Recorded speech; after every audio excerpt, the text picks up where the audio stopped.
જય માતાજી, હર મહાદેવ મિત્રો. મારા જીવનના એક નવા પડાવની શરૂઆત કરી રહી છું ત્યારે જેટલા પણ લોકોએ મને શુભેચ્છાઓ આપી, મને પ્રેમ અને આશીર્વાદ આપ્યો હોય દરેકનો હું દિલથી આભાર માનું છું. રહી વાત કે મારા સગપણને લઈને છેલ્લા ઘણા સમયથી મીડિયામાં અનેક તર્ક વિતર્ક, અનેક ચર્ચાઓ ચાલી રહી છે, જેને લઈને હું અત્યાર સુધી મૌન હતી, કારણ કે વાત મારા સુધી સીમિત હતી. પણ વાત જ્યારે હવે મારા પરિવાર પર છે, મારા પિતા પર છે, ત્યારે એક દીકરી તરીકે હવે મારાથી સહન નથી થતું અને મને લાગ્યું કે હવે આજે મારે બોલવું પડશે. એક બ્રહ્મકન્યા હોવાનું, એક બ્રહ્મ દીકરી હોવાનું મને એટલું ગૌરવ છે કે જેને હું કદાચ શબ્દોમાં નહીં વર્ણવી શકું. અને હું અહીંયા સુધી પહોંચી છું એના માટે શિક્ષિત અને સમજણી જે બ્રહ્મશક્તિઓ છે, બ્રહ્મ સમાજના લોકો છે, એમનો ખૂબ ખૂબ ફાળો રહ્યો છે મારી આ જર્નીમાં. અને હું તો નસીબદાર છું કે મને 18 વર્ણના લોકોનો પ્રેમ અને સપોર્ટ મળ્યો છે અહીંયા સુધી પહોંચવામાં. મારો પરિવાર તો છે જ, મારી ઢાલની જેમ મારા પિતા છે મને સપોર્ટ કરવામાં, પણ આપ સૌનો પણ ખૂબ ફાળો છે. પરંતુ કહેવાતા સભ્ય અને મોડર્ન સમાજમાં જ્યારે અમુક 2-4 અસામાજિક તત્વો છે જે લોકો અત્યારે પણ દીકરીઓ માટેના રૂલ્સ અને રેગ્યુલેશન નક્કી કરશે કે દીકરીઓનું લિમિટ ક્યાં સુધી હોવી જોઈએ, દીકરીઓને ફ્લાય કરવા માટે પાંખો મળી છે, એને વીંજવાની અને એને કાપવાની વાતો છે. આ બધી દીકરીઓ અત્યારે તેજસ જેવી પ્લેનો ઉડાઈ રહી છે, યુદ્ધ કરી રહી છે, રણ મેદાનમાં છે, સંસદમાં છે, વિજ્ઞાન અને ટેકનોલોજીમાં છે. હમણાં ઓપરેશન સિંદૂર જે થયું એમાં 2 દીકરીઓએ લીડ લઈને આપણને પૂરા દેશને ગૌરવ અપાવ્યું હતું. ત્યારે શું 2-4 આવા અસામાજિક તત્વો નક્કી કરશે કે એક દીકરીનો લાઈફ પાર્ટનર ચૂઝ કરવાનો શું એને હક નથી?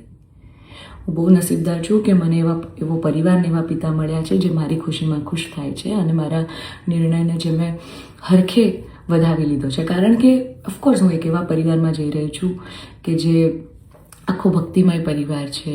બહુ જ પરિવારના લોકો અને મારો પાર્ટનર મને એટલો પ્રેમ કરે છે કે જેમને હું જે છું, જેવી છું, જે પણ છું, મને ખૂબ આદરથી, સત્કારથી એ લોકો સ્વીકારી છે.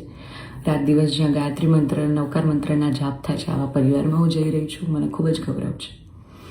એટલે હું તમામ બ્રહ્મશક્તિઓ, સમજણી અને શિક્ષિત જે લોકો છે, બાકીના લોકોના મગજમાં નહીં ઉતરે કદાચ આ વાત, પણ જે લોકો શિક્ષિત છે, સમજુ છે, એ લોકોને હું નમ્ર વિનંતી કરું છું કે આવા 2-4 જે અસામાજિક તત્વો છે ને, કે જે દીકરીઓની પાંખોને કાપવાની વાતો કરી રહ્યા છે, પ્લીઝ એને સમાજમાંથી દૂર કરો, નકર આપણો સમાજ ક્યાંયનો નહીં રહે.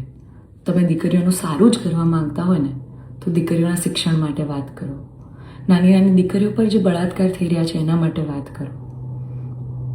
દીકરીઓની પ્રતિભાને આગળ લાવવાની વાત કરો. ચલો, આ બધી પ્રતિભાને બધું તો મોડર્ન વસ્તુ થઈ ગઈ. હજી જૂના 18મી 17મી સદીના કુરિવાજો આપણા સમાજમાં ચાલ્યા આવે છે. હજી કેટલા બાળ લગ્ન થાય છે આપણને બધાને ખબર છે. સાટા પ્રથા ચાલુ છે જેની પીડિત હું પણ છું, તમને બધાને ખબર છે. દીકરીઓના પૈસા લેવામાં આવે છે. અલા, દીકરીઓને તમે ઘૂંઘટામાં રાખો છો અને તમે એમ કહો છો કે અમે દીકરીઓનું સારું કહેવા માંગીએ છીએ.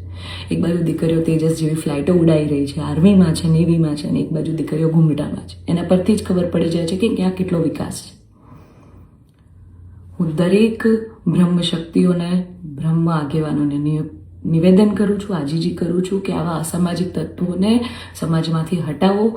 જેટલા પણ લોકો હવે મારા પરિવાર વિરુદ્ધ કાંઈ પણ પોસ્ટિંગ કરશે, કમેન્ટ કરશે, એમના વિરુદ્ધ હું કાયદેસરના પગલાં લઈશ.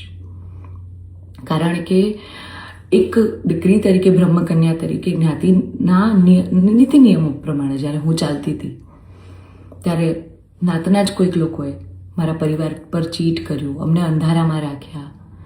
એક દીકરી એક સગપણમાં હોય અને તો પણ બીજી સમાજમાં ક્યાંક લગ્ન કરી લે, તમને 2-2 વર્ષ સુધી છુપાવે, તમને ક્યાંય નહીં. તો જ્યારે આ આફત આવી ત્યારે મેં નક્કી કર્યું કે ભાઈ હું આ રિલેશનમાં નહીં રહું. મેં મારા પરિવાર માટે સ્ટેન્ડ લીધું. અને કોઈ છોકરાને શું, જ્યારે પરિવાર માટે અને મારા પિતા પર જ્યારે વાત આવશે ને ત્યારે હું ભગવાનને પણ છોડવાની તાકાત ધરાવું છું. એ દીકરી છું હું, બરાબર છે? એટલે આપ સૌને નમ્ર વિનંતી છે કે જેમ દેશની દરેક દીકરીઓ પોતાના જીવનની શરૂઆત કરે છે, એમ મેં પણ એક શરૂઆત કરી છે. આને પહેલાં તો કોઈ વિશેષ મોટો મુદ્દો બનાવવાની જરૂર નથી. અને આવા જે અસામાજિક તત્વો છે કે આમ કરશું, નાત બાર કરશું, અરે ભાઈ, તમને 5,000માં કોઈ પગાર પર નોકરી રાખવા તૈયાર નથી. તમે તમારા ઘરનું અને તમારું સંભાળો પહેલાં તો. અને આવા અસામાજિક તત્વોને, તમામ બ્રહ્મશક્તિઓને, શિક્ષિત અને સમજણા જેટલા લોકો છે એમને મારી વિનંતી છે કે આવા સામાજિક તત્વોને તમે દૂર કરો સમાજમાંથી, જેથી દીકરીઓ ડરે નહીં અને એમની પ્રતિભા આગળ આવે અને સમાજનો વિકાસ થાય. જય માતાજી, હર મહાદેવ.